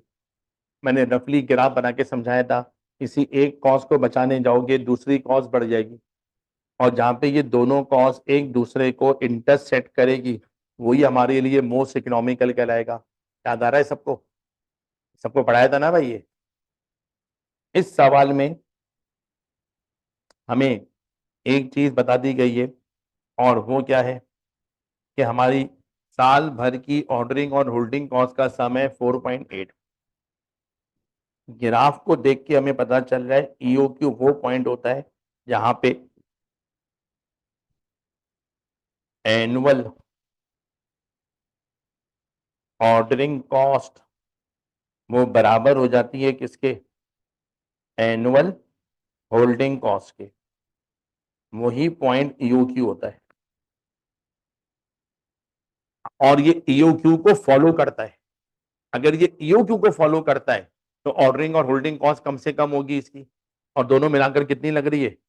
4.8 मिलियन। ठीक है, अगर 4.8 मिलियन को हम डिवाइडेड बाय 2 कर दें तो आंसर 2.4 मिलियन। अब ये 2.4 मिलियन क्या है? इसकी जो एनुअल ऑर्डरिंग कॉस्ट है इस वक्त वो भी कितनी लग रही है? 2.4 मिलियन।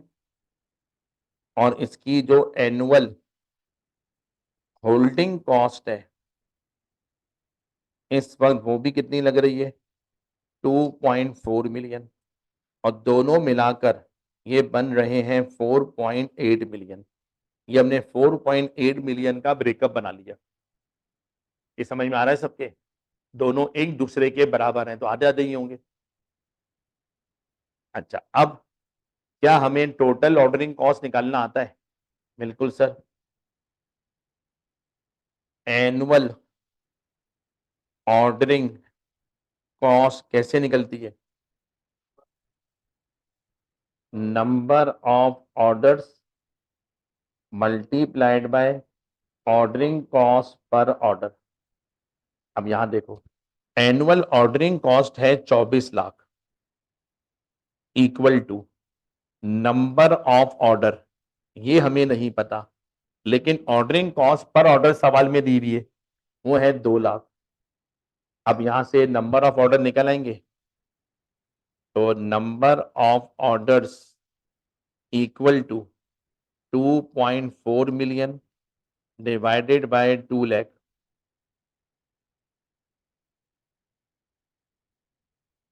12 ऑर्डर ये साल में देता है। ये सबकी समझ में आ गया? 12 ऑर्डर ये साल में देता है, और जब भी ऑर्डर देता है EOQ के मुताबिक देता है। एक चीज में कितनी सामान मंगवाता है? एक ऑर्डर में 50,000, तो 50,000 ये 12 दफा मंगवाता है। यहां से हमारी एनुअल डिमांड निकल आएगी।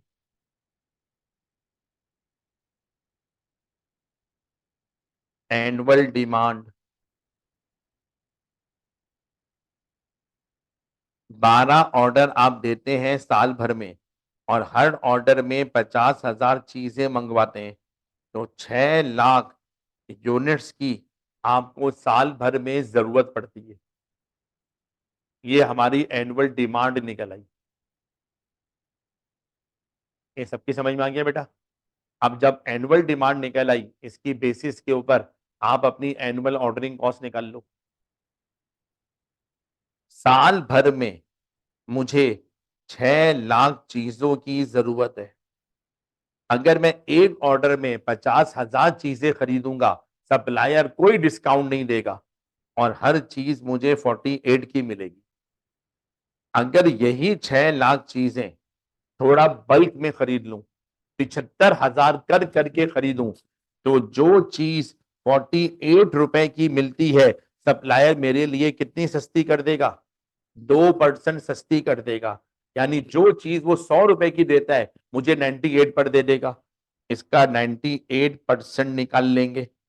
तीसरा ऑप्शन, साल भर में 6 लाख चीजें इस्तेमाल करने के लिए चाहिए, हर चीज नॉर्मली 48 की मिलती है, अगर मैं और बल्क में खरीद लूं तो सप्लाई 4% का डिस्काउंट दे देगा, 96% पे दे देगा।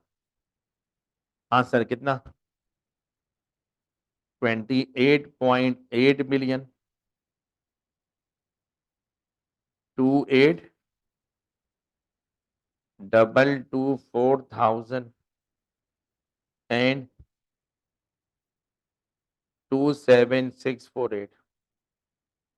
सर अभी तक तो हमें ऐसा लग रहा है कि हमें डिस्काउंट ले लेना चाहिए, क्योंकि ज्यादा डिस्काउंट पे हमें परचेज प्राइस सस्ती पड़ रही है, ज्यादा प्राइस पे हमें ऑर्डरिंग कॉस्ट भी सस्ती पड़ेगी, लेकिन क्या महंगी पड़ जाएगी? होल्डिंग कॉस्ट थोड़ी बढ़ जाएगी। नाउ एनुअल ऑर्डरिंग कॉस्ट,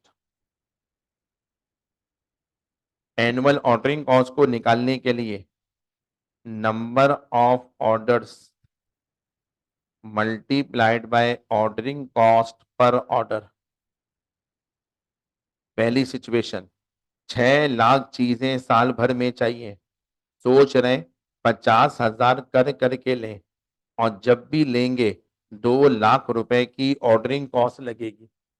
दूसरी सिचुएशन, सोच रहे हैं 6 लाख चीजें 75,000 कर करके लें, और जब भी लेंगे 2 लाख रुपए की ऑर्डरिंग कॉस्ट लगेगी।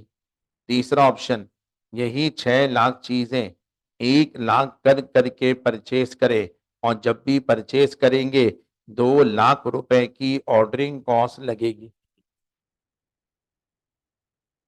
जी सर, पहली 2.4 मिलियन, दूसरी 1.6 million and 1.2 million.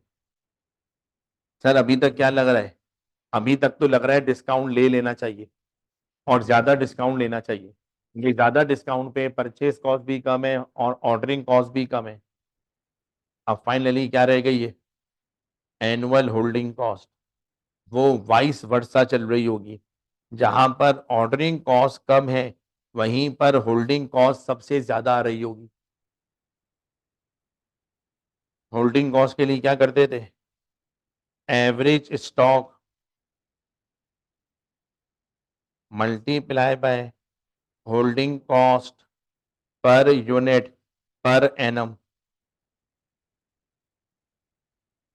Holding cost एक यूनिट को संभालने में कितने पैसे लग रहे हैं? एवरेज का फॉर्मूला क्या था? EOQ divided by 2। पहली सिचुएशन, सोच रहे हैं एक ऑर्डर में 50,000 खरीदे, 50,000 को EOQ तस्वुर कर रहे हैं, divided by 2 into holding cost कितनी है? सर निकालनी पड़ेगी, वर्किंग और आगे बढ़ाते हैं। हाँ sir, holding cost per unit per annum कैसे निकालूं?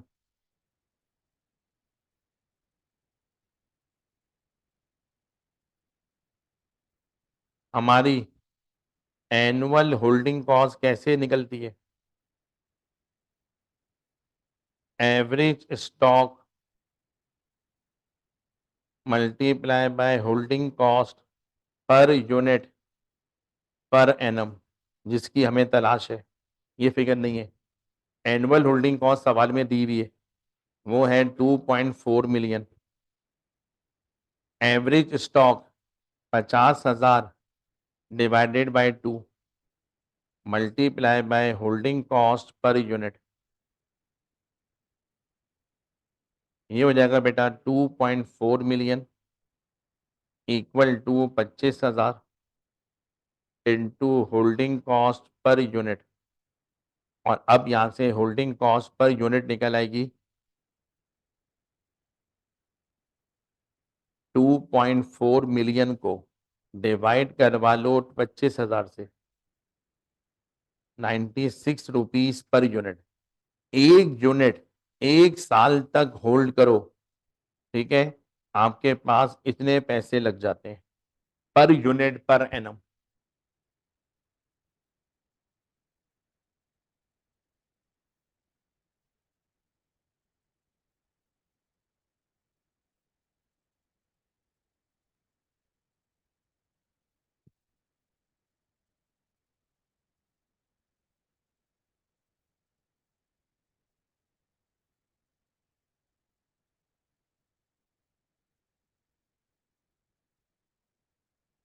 कि 50,000 डिवाइडेड बाई 2 इंटू 96। दूसरी situation 75,000 divided by 2 into 96।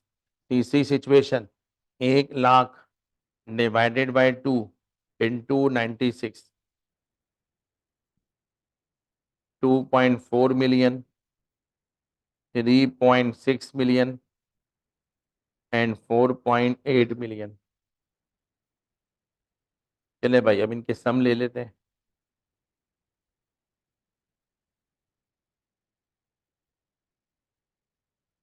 $33.6 million, 33,424,000, 33,648,000। हाँ जी, क्या कहते हैं? डिस्काउंट लेना चाहिए लेकिन ज्यादा डिस्काउंट नहीं लेना चाहिए। 2% वाला डिस्काउंट हमें ऑफर जो है वो एक्सेप्ट कर लेनी चाहिए। रिक्वायर्ड में लिखा हुआ था determine whether company should accept either of the two discount offer. जी सर।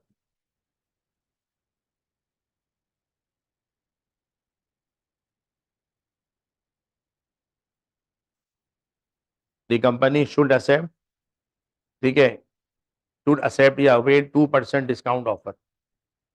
2% वाली डिस्काउंट ऑफर पे कंपनी को ज्यादा फायदा है।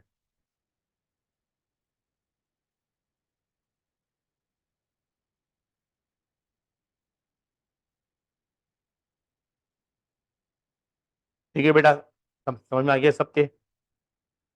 इंशाल्लाह अगली क्लास में मजीद बात आगे बढ़ाते हैं।